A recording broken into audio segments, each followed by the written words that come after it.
I am thinking about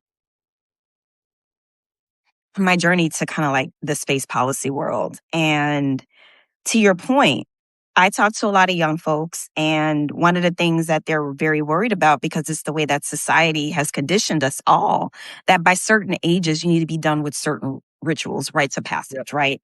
And so this is how I kind of cut through the noise. I always start that conversation off with, I learned Arabic in my 30s. Now tell me how you can't do a thing, or your brain at a certain age, you can't learn new languages and new things. Now, and when you start from that point, Mhm. right? It's a bit of a different conversation because you're anchoring it in something concrete, and it's something that I did. So this isn't something that I heard. You know what I'm saying? This isn't telephone. This isn't something I heard.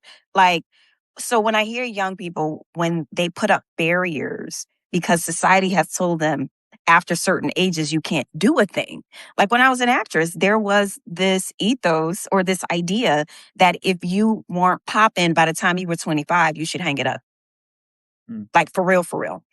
Um, and there have been tons of actresses who have come and completely destroyed that myth.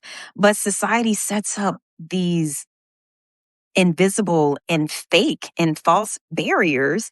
And the thing that Yep. pisses me off the most, Dexter, is we actually don't know who we are until quite a ways down our kind of human journey.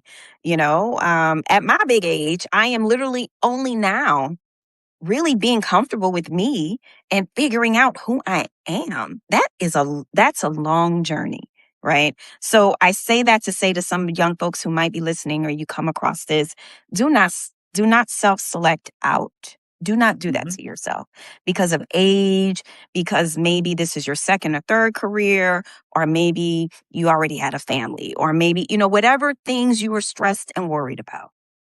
Even Trump, even in the age of Trump, don't stop. Don't stop, right? And even if that thing that you want to do in that moment doesn't pan out, Lord knows since I moved to DC, ain't nothing worked out. You got to keep going.